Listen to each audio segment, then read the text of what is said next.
Hello, ladies and gentlemen, and welcome to episode 61 of A Wild Podcast has appeared, Comicbook.com's official Pokemon podcast. I am your host, Jim Viscardi. Oh, wait a second. I'm not Jim at all. This is Christian No. Hoffer. It's like you're Mimikyu or something. You're just pretending. Yep, Cosplay. if only I had not shaved this morning, I would have done a lot better job of doing that. So Jim, unfortunately, is having some internet issues, so we are starting the show without him. He may hop on, he may not hop on, who knows? But luckily, I am joined with my fabulous co-host, Megan Peters. How are you doing? I'm here. I'm just waiting. It's going to be kind of like Papa Jim, like Papa Mole. Is he going to come up? Is he going to stay away? This is very exciting. It's like that, Jim. Do you remember the last time that he did that to us, where he like suddenly disappeared and suddenly just like hopped in? Like, I don't actually have our like video cameras up and going. You know, I don't actually see that. So when he does actually pop in, it'll be a big surprise. I know we like lost our minds momentarily when that happened last time. So maybe something to look forward to. If not, Hoffer and I have you. Yeah, exactly. This is kind of like going to be a horror podcast this week. When will the monster, in this case Jim Viscardi, appear? And that's a very apt week to have that, considering the content we're talking about today. Yes. So for those of you who aren't familiar with our show structure, things are broken down into three parts. We start with a quick rundown of some of the big Pokemon news of the week. Then we do a deep dive into a topic. This week we will be talking about Pokemon Go's latest happenings. And then we finally end things with a PokeFact of the week. And spoiler alert, we're just talking about a Ghost-type Pokemon. So you can be sure that this week's is horrific. Speaking of Ghost Pokemon, there was a new episode of Twilight Wings that came out. So Megan, why don't you break it down for us? So, I mean, we've talked about Twilight Wings a lot on this podcast. Every episode we have loved, from the aesthetic to the music to everything. So this new episode 6, came out, and it focused on my good ghost son, Alistair, who is, of course, the Shield exclusive trainer, the ghost type trainer of the Sword and Shield games. So I have Shield, and so like I have been with him my whole time, thus him being my ghostly son. So this episode basically follows Alistair and his ghost Pokemon as they kind of do a reference back to the first episode of Twilight Wings, where, you know, we revisit, there was the kid who was in the hospital who was sick, and he wanted to get a letter to Chairman Rose so he could see Leon fight in person, because he's been in the hospital for so long, and his friend is also there with him. Tommy, I believe, is his name. And so basically Tommy's trying to like get this whole shebang rolling, and he's like, who should I ask to help me with this? You know what? Alistair. He's a little kid. So it's a very interesting little adventure for Alistair, of kind of going on this adventure with his Pokemon and Tommy, but it's also like a really like sobering conversation of like children and, you know, chronic illnesses. And it's like super like depressing, but also it's kind of like Alistair is this like young kid trying to like figure out his social situation and hierarchy in this like moment. So it's so good, but it's also like filled with really disturbing imagery. So quick question, because, you know, we have to bring this up every episode, Twilight Wings episode. Does the sick boy, whose name I believe is John? Yeah, John. Which is weird because that's my son's name. Does he die this episode, and does Alistair then catch him as a Pokemon? You know, maybe that's like subtext of the episode, which I just completely missed. I do not believe that is what happened. But like, to be honest, like we talked about this in a previous episode, but in this episode, in one shot, you see like a Corviknight taxi outside of the hospital, and there's like lampets like all over the hospital because they're waiting for people at this hospital to die.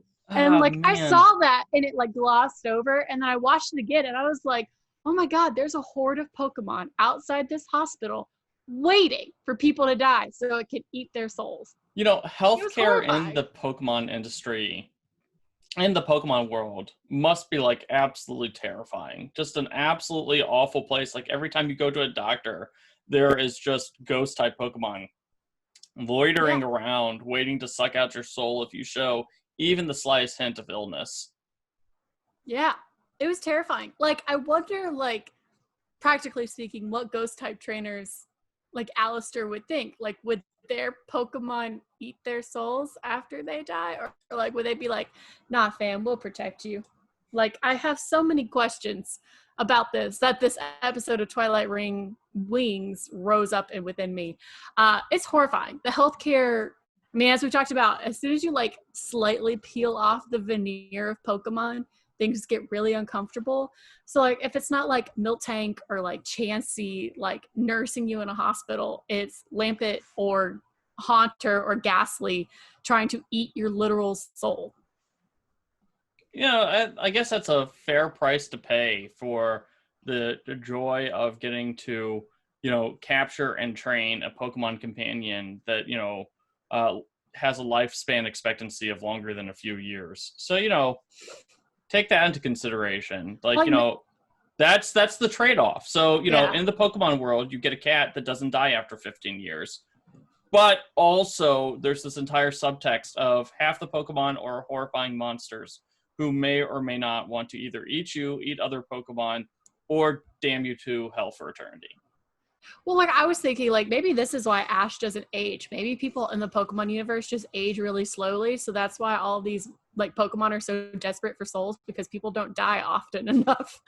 Man. Like I have so many questions that can only be answered by like Ash Ketchum, and I can't just like call him up. He's out of cell phone range right now. So I have issues. Maybe we'll get some answers in the next Pokemon games, Pokemon Metaphysics and Pokemon Human Spirituality. Like, when are we going to get Pokemon Life and Death? Jesus. Like, it's coming, isn't it? Don't laugh at I me. mean, I would say no, but then again, judging from just the sheer, kind of like when you read a Pokemon's Pokedex entries over the year, like, and over like the different games, they get slowly more depressing and horrifying. I mean, take Mega Evolution. Yeah. Like Mega Evolution was like introduced as like, oh, look at this cool new mechanic. And then we find out in the subsequent generation that no, actually guys, Mega Evolution is actually actively awful. Yeah. And when Mega Evolution inevitably gets introduced here for, the new generation, it'll probably be like after a Pokemon Mega evolves, it actually kills their kids. Well, you know what? Honestly, at this point, I wouldn't be surprised. But I'm now officially pitching my order for Pokemon Life and Death. And if they need a third one or a DLC pack, they can call it Purgatory. That's all I need. We can have like the Pokemon who are like the Pokemon who originated death. Oh my god! Like, so we get like a Grim Reaper, like Shigami. Yeah, like a Soul Reaper, basically. I just want Pokemon and Bleach to cross over. That's what I'm really going for here. I personally am rooting if we're going to bring in like Reapers, that we get kind of like the Soul Eater equivalent, because that is a much I like that version of the Grim Reaper a little bit more. But yeah, like let's really dive in for the next one. Yeah, let's just go all out. That's what I say. Speaking of, actually, let's keep talking about the anime, because didn't Ash catch a new Pokemon this week? Yes, he did. I was about to say, I totally forgot to like even bring this up. Because like it just slipped my mind. It's been a crazy week, and it was not the Pokemon that everyone was expecting either. Yes. So for a long time now, people have been waiting for Ash to catch Sobble. Like he needs a Galarian starter. Everyone thought it was going to be Sobble. This new episode came out, and out of nowhere, Ash catches a Galarian Farfetch'd. He's like in love with this Farfetch'd. It's really funny. And it's kind of, the Pokemon has positioned itself as like a almost sensei to Riolu. So it won't be long before we get Lucario. But Ash now has a Galarian Farfetch'd. It's super great. But the episode ends on a teaser that it will in fact be Go who gets Sobble, which I think is a terrible decision. I know Hoffer will likely agree with me, but Sobble is too fragile to have this kind of unexperienced trainer, in my Well, opinion. I mean, let's face it. Sobble's main shtick is that he cries, and Yes. what Pokemon is better, or what trainer is better to make Sobble cry than Go? I don't think he needs the extra push though. Like he already has such a hard time. He gets like caged by Team Rocket. Like Sabble's having a hard time on his own. To compound his issues by bringing Go into the equation, I feel like is unnecessary punishment. But that seems like what's going to happen. We won't really officially know until the next episode of Pokemon Journeys, which comes out in Japan this weekend. Mm-hmm. But yeah, it looks like Sobble is going to be with Go, which means that opens Ash up to inevitably getting Grookey. So all you Grookey gang people are happy about that. There's only been, I think, one generation in which Ash has not gotten the grass type starter, if I remember correctly. Because he got, let's hear. So he got, obviously he has Bulbasaur. He got Chikorita. Trying to think. He got Trico. Then after Trico is, he definitely got, I'm blanking on it. Now I'm going to have to look it up because this is annoying me. No, I understand.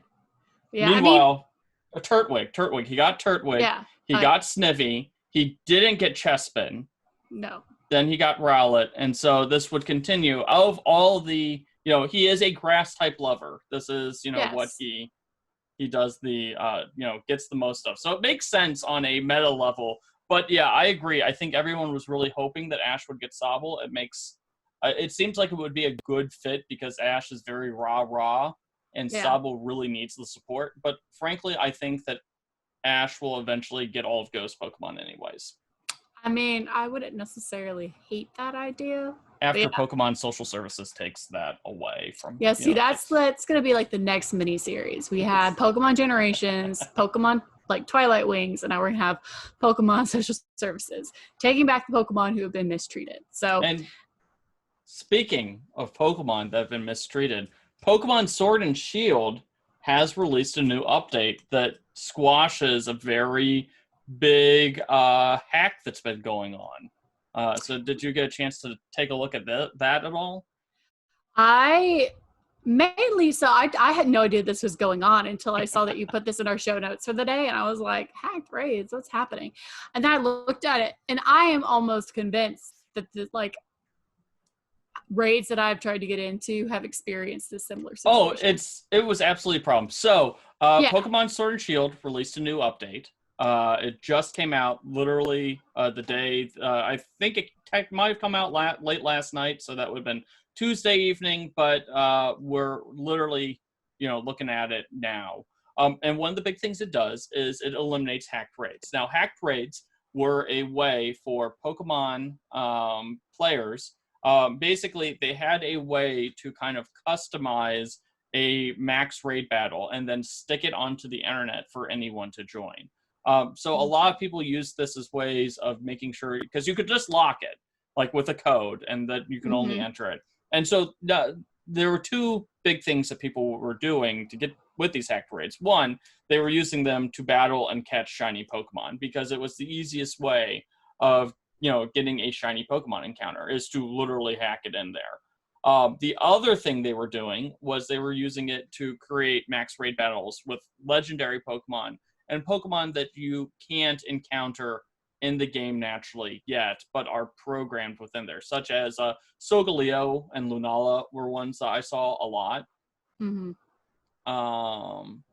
But yeah, so this was a problem. I mean, if you hopped on Twitch or YouTube, you could see all sorts of hacked raids. It was going on a daily basis. And also it kind of like mucked up the Ycom system too, which Yes, was it already a was mess. so annoying. It was so annoying.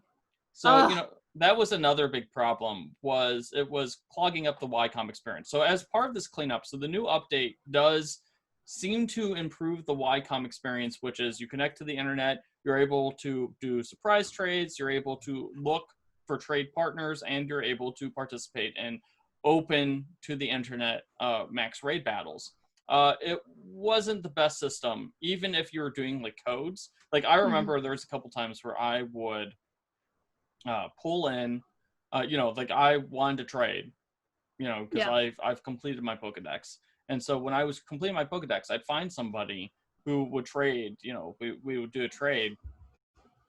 And like, so, you'd enter in the 4-digit code. And despite the fact that that 4-digit code was entered, it still, wouldn't sync up for minutes. Like it was a problem. It was a really big problem.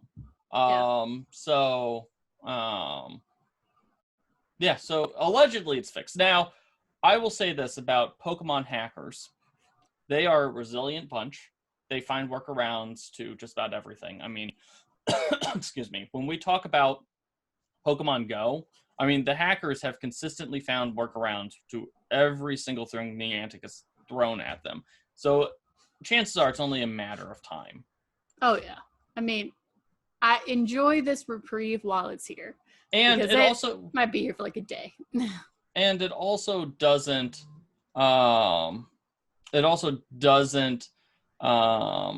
impact like local play.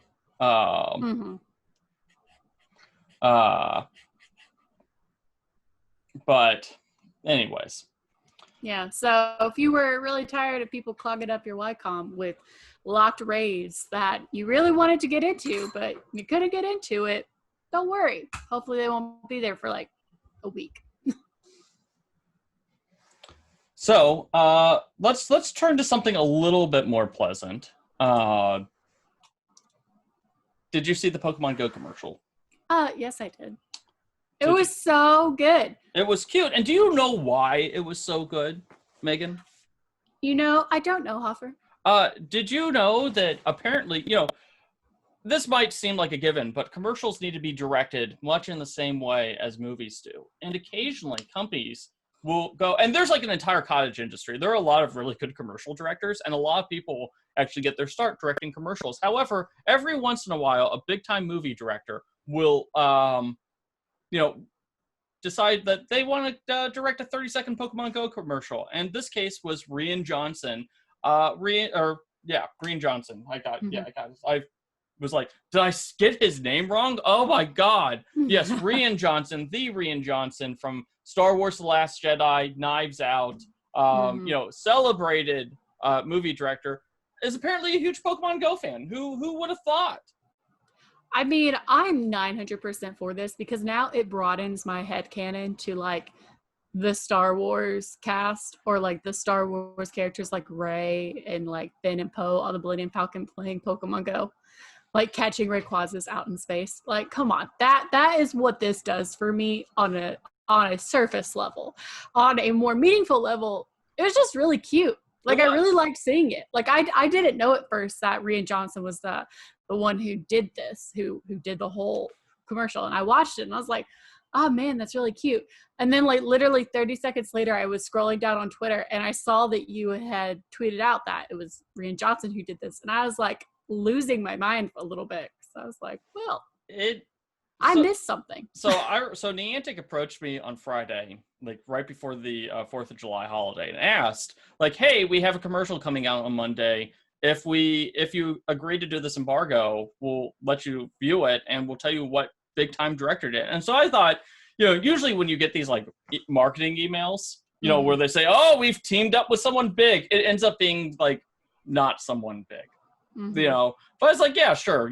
We agree by the embargo, it'll be a cool story regardless. And they're like, yeah, Rian Johnson directed us. I was like, what? Excuse me. That's like, and the cool thing is because, this is all going on during, COVID-19 lockdown. Rian is based in LA, which is one of the hot spots of COVID-19. So he directed this remotely with a crew in New Zealand, which New Zealand, has no cases of COVID-19. So, they are able to resume production over there. So it was actually, pretty cool. And can you imagine, because there's a bit of a time difference going on there too. Yeah, that would have been very unfortunate for all parties involved. That time difference is brutal. Yeah, no, it's so the whole thing, like the making of it was pretty interesting, just because there's this huge time difference. There's all this stuff. There was a lot of like international, because not only that, they were working with the Pokemon company out of Japan. They were working with Niantic out of New York and San Francisco, and they had another office somewhere in Europe, which I can't remember off the top of my head. But this was really like a worldwide production to promote Pokemon Go Fest, which begins here in just a few weeks. And when we get back, because that's actually, we didn't have a lot of news this week. It was a very light Pokemon week, in terms of news. But when we get back from our commercial break, we will talk about what Pokemon Go has done as a surprise lead-in to Pokemon Go Fest. So stay tuned and we'll be right back. Okay, Pokemon Go. Yes. Have you hopped into Pokemon Go over the last few days? I have hopped into it when I go on my walks every afternoon. I go into it, but at my house, it's a dead zone unless I have incense. So yeah, that's the case with me too. But have you noticed any strange shadows floating over your house recently? Now that you mention it. Both in the game and in real life. Dun dun dun. What is happening? That would have been the perfect time for Jim to pop up, but I guess I know. I was kind of like hoping, like, Jim, you missed your cue, man. You missed your cue. We're gonna have to re-record I'm Jesse, you're James, thing. and he's Meowth. Just pops up. But so Team Rocket has once again reared their ugly head in Pokemon Go. They never went away, but now, due to COVID-19, less people are going to Team Rocket controlled Pokestops. So Team Rocket is now coming to you instead. Team Rocket now has balloons. Love it. They float over your location at random. There can be grunts. They can be the admins. I have had the displeasure of fighting 2 different admins since this event started last night. I spent an hour. Like, I suck. The guy the steel type leader, I'm terrible at. Like, I really struggle at beating him. Like, my strongest Pokemon are just not really set up for his team. Yeah. So I probably spent like a good 40 minutes on him last night before just giving up in frustration. And was this at your house? Like, it was over your house? So you were basically defending your home from an intruder. And he would have successfully invaded my house if that was wow. the case. I'm so sorry for your loss. I report that to insurance. he's got freaking Mawile that so his Mawile, like, weak to fire, weak to fighting. That's fine. But then his second one is I think it's a Lapras. Might be a Lapras. I forget. I really struggle because it was pretty late at night last night. But I just couldn't. And he finishes up with a Scizor. And by the time I get through, it's a Blastoise. It was a Blastoise. And the problem is I don't have a really great electric type Pokemon. And like, in hindsight, I was like, I should just use a grass type. I realized that. I was wondering. I was about to. I have lots of great grass type Pokemon. I just don't have any really strong electric types. And so, I could not really get over the hump. Like, by the time I could get through the Blastoise, but I wouldn't have a Pokemon that was strong enough to take out his Scizor. And so he beat the snot out of me. But, I had a different one who was the dark type trainer this morning. And that was a piece of cake.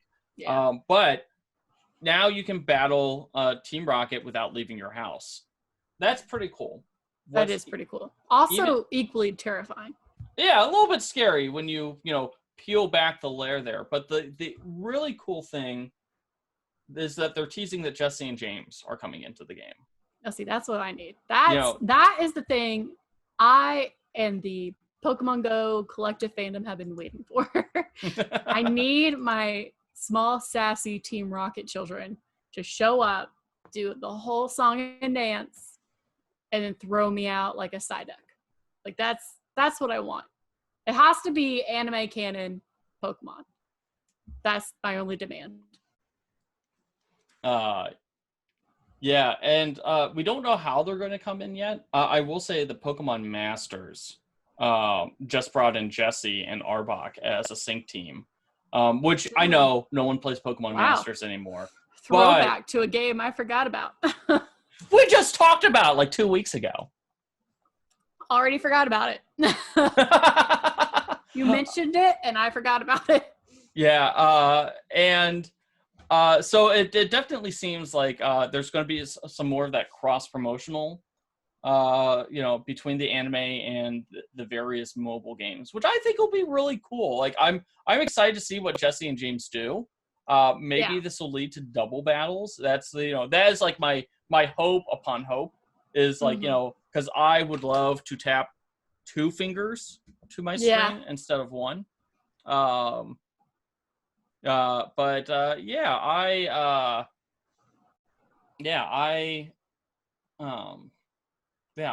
really excited about that. Yeah, the Team Rocket coming to you, I think, is a great like accessibility feature, and the fact that they're using like the hot air balloons, like all that stuff, it's like very on point for the Team Rocket organization. I think though when they introduce Jesse and James, they do have to add another mechanic to it. I think they have to do something differentiated a little bit, or else I feel like the hype will peak really quickly and fall flat pretty soon after, like a really quick flash burn. I feel like if they can add something in like double battles or, some other extra incentive that's not Flower Crown Pokemon, like it would be a very smart decision long term to keep people playing the game within this pandemic. Because, if you're in New Zealand listening to this, great. I'm very happy for you. But if you are in the US or in any number of other countries, this social distancing, all that stuff, it's going to be around for quite a bit longer because we just don't quite have it yet. So it's going to be more difficult to go do kind of events that you're used to doing with Pokemon Go. So I think if they can keep teasing out these longevity plays, that would be a very, very smart decision for the app overall. Yeah, well, and I like what the app has been doing. I just finished up my first because right now we're in the build up to Pokemon Go Fest, and they're doing these weekly skill challenges. The first one, you will appreciate this. Ooh, listen.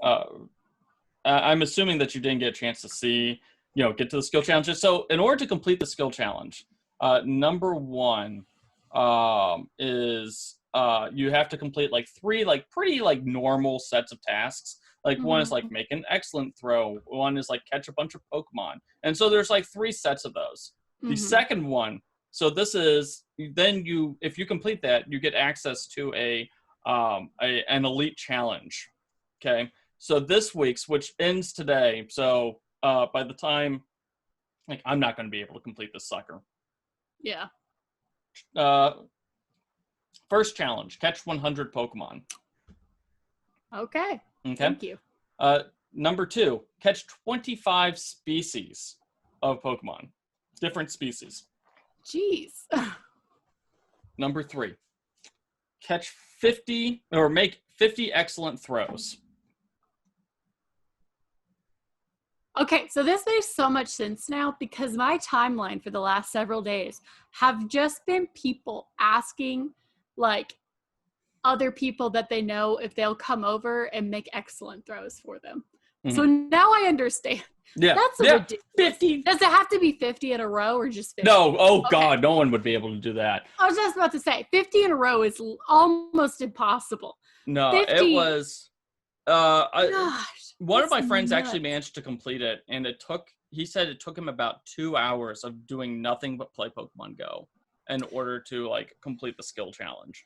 Man, I unlocked the skill challenge last night because I was like, oh no, I need to complete this before it ends. And I thought that the skill like the elite challenge would be like unlocked for Pokemon Go Fest. I didn't realize how it was all set up. So yeah, that all hit me because I was like, people are like, oh, if I never have to make an excellent throw again, I'll be so happy. I'm like, geez, dramatic much? Yeah, no, now I understand. If it's 50, that is excessive. That's an excessive amount of throws. Like even if you're like in a like top tier day one player, like it's so hard. It is well because they move around. I mean, some of them aren't that difficult. Like legendary Pokemon, it's easy to make it excellent. Some of the big Pokemon, like show me a Wailord and I'll catch it. Well, yeah, there's always exceptions, but like, I mean, I'm just trying to think of like any of the smaller ones, their hitboxes, the ring decreasing and everything. Like, I don't know, it's always so bad. And when I first started trying to like do like better throws, because there were so many challenges, in the early days of Pokemon Go, of getting to do that, and I was like, oh, I don't really get the difference at that time. Like, yeah, it was a little bit before my birthday, like when the game came out, like back in like a couple years ago. Yeah, 2016. I almost said 2017, and then I was like, wait, that's not right. So I just gotten like my nails done professionally for like the first time of my like adult life, because I was like, it's my birthday. This was way pre-COVID, so I was going to go out to see my friends, and I realized those nails, they were like acrylic and too long. I couldn't spin the ball right. Like I just couldn't do it. And eventually I got so frustrated, and I was so deep into that game, I tore off that one nail so I could do it back. And then I reapplied it non-professionally, and it looked awful. So that's my story for everyone today. You're welcome. Yeah, I mean, my Pokemon Go experience was, so we had a 1-year-old when Pokemon Go, first came out. And so I downloaded the app, and I literally like knocked on my next door neighbor's house. And this was like one of the first times that we had like ever met. Like, this was like one of the things that was like, oh, let's really get to know our neighbors, was like, hey, our 1-year-old is sleeping. And it's not like we didn't trust them at the time, but this was like one of the first times, because they would always be like, oh, can you, if ever you need something, if you ever you need somebody to watch John, just let us know. And we're like, we need you to watch John. We want to go and play Pokemon Go. It's time. It's time. So overall, do you think that the Team Rocket balloons is a good thing or a bad thing? Oh, it's a good thing.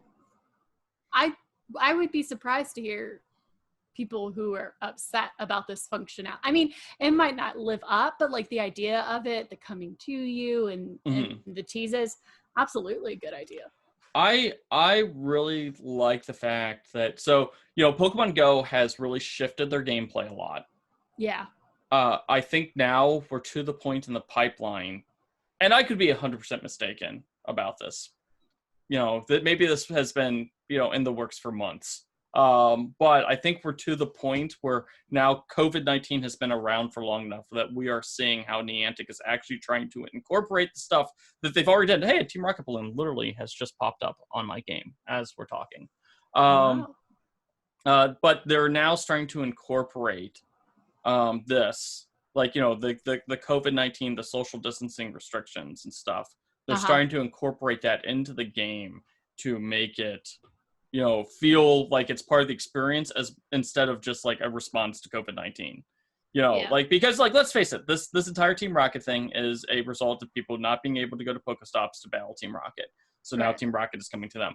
But this is not how they framed it, which I like. Like, God knows, I do not need to be reminded that I am in a perpetual state of quarantine and social distancing every waking hour of every day. I mean, my existence is reminder enough of that. So I appreciate that they found a way to stay true to those principles without just saying, oh yeah, here's a free Team Rocket encounter. Go nuts. Yeah, I agree. The story element And I'll be curious to see if the narrative kind of expands more as we move closer towards the Pokemon Go Fest. But I think it's definitely a really great shift of focus on, like, I mean, not even narrative cohesion, but just like in-game, like, immersion. Like, it just feels like this is a natural part of the game, which is exactly what you want it to feel like. Because as you just said, I don't need to be reminded that what we're living through is happening right now. We are keenly aware, and there are certain franchises which maybe I wouldn't mind incorporating like a COVID line through. Pokemon is not one of them. So I am very happy that they're not doing that nonsense. So I definitely think it's a great idea. I'm definitely curious and would be, very excited to see if what else Niantic can do along this vein moving forward, because they do have a lot of opportunity for it, I feel. Bringing more things to you as a player rather than, having to take risks and go out. Yeah. No, I hope that we see more of that. I do hope that we see more of that here. I mean, like, the thing that drives me nuts is, don't get me wrong, I have not even begun to like run low on incense. Like, I still have like 30 or 40 left. Now, mind you, that's down a bit from where I was at. But I would like to see something that is more focused on, right now, I think it should be like, you should basically be guaranteed to get so many Pokemon to pop up based on you. Yeah. Not your. And we're seeing like some of that right now. Yeah. That is, I will say, my biggest frustration, especially since I've moved. So it's like a double like whammy in the face. Is that, where I used to live, it was like right across the street from a gym. Like, there was constant Pokemon. Like, I was fine. I was fed. I was hydrated. Skin was glowing. Now where I have moved, it is a barren wasteland. And because I was so used to living in a place that constantly had Pokemon, when my bag got full, because I've maxed out my limit on it of items I can hold, I would always get rid of incense.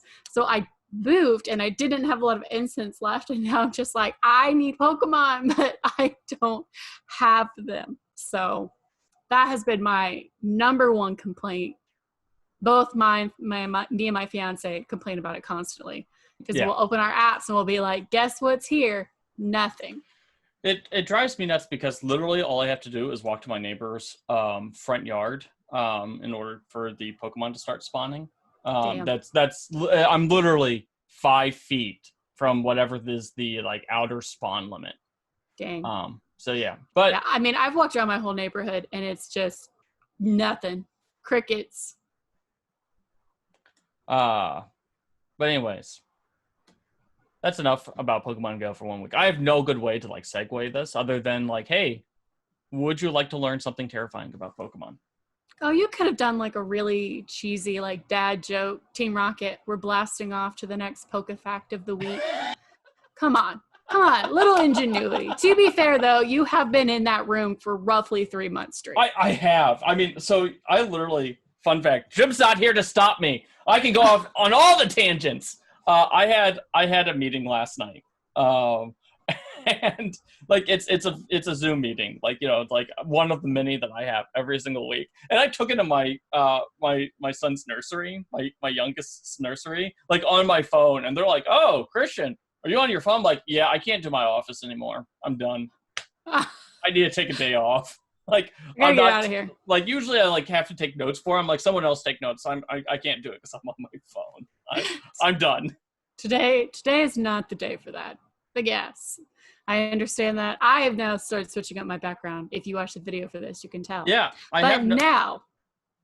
Now it is time for the PokeFact of the week. I must introduce it for Hoffer as if I were the great and, venerable Jim Viscardi. Give us the fan favorite section of the week, Christian. Lay it on us. Hunter tries to kill you with his tongue. That's the PokeFact of the week. Are we sure you don't have Haunter confused with Lickitung? No, literally. From Omega Ruby, and Alpha Sapphire. Haunter is a dangerous Pokemon. If one beckons you while floating in the darkness, so you can just imagine its creepy disembodied hands, like giving you a come hither finger. I hate it. You must never approach it. This Pokemon will try to lick you with its tongue and steal your life away. That is a common trend. I mean, we knew that Haunter is a licking Pokemon. That's what Haunter and Gengar do. But Haunter specifically likes to lick people until they die.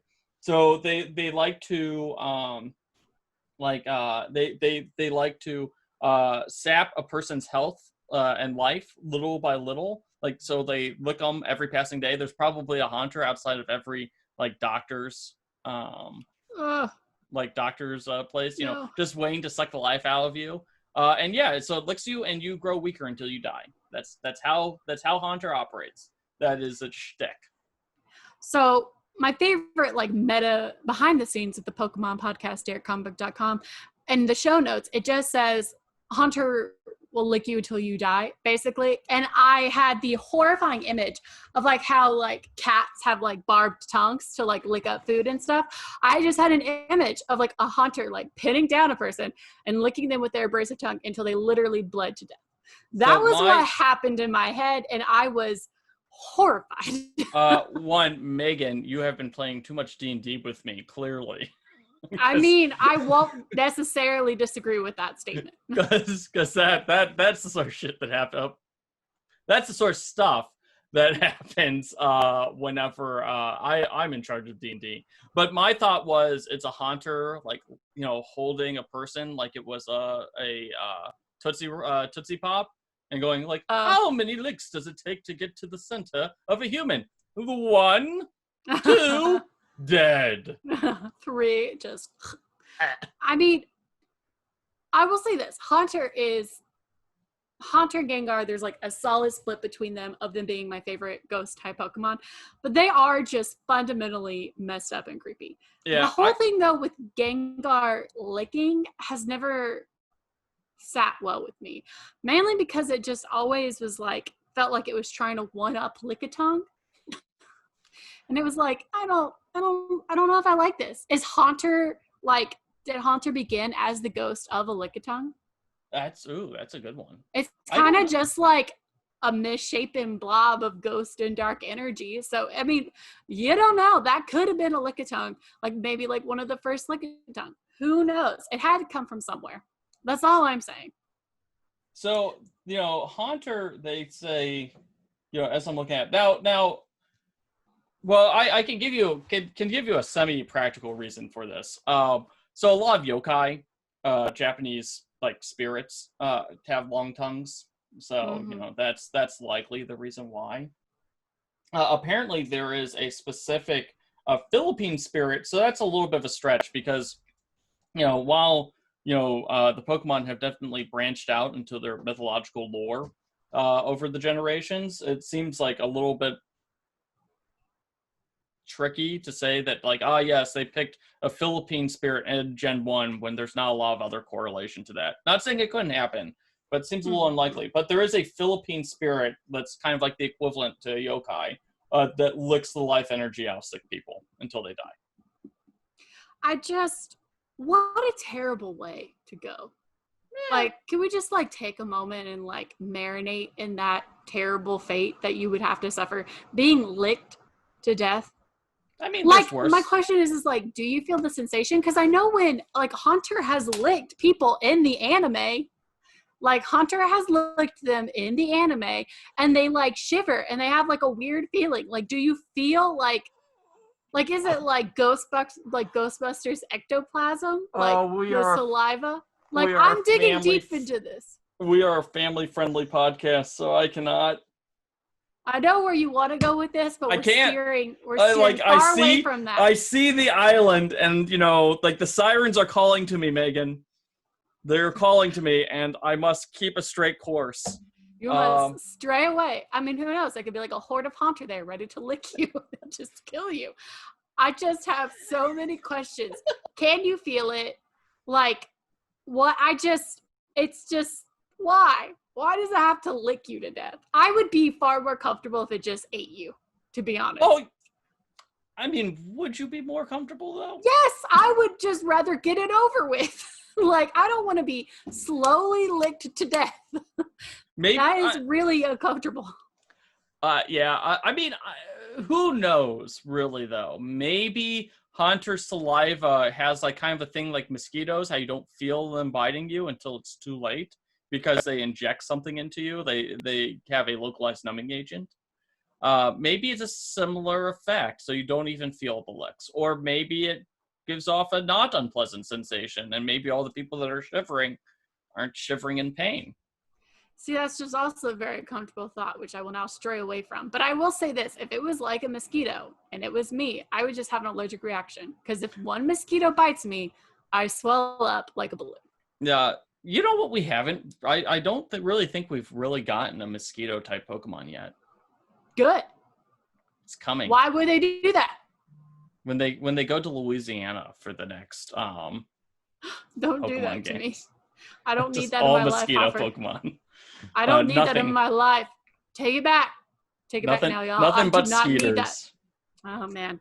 Well, that's Haunter for you. Yep. That's horrifying.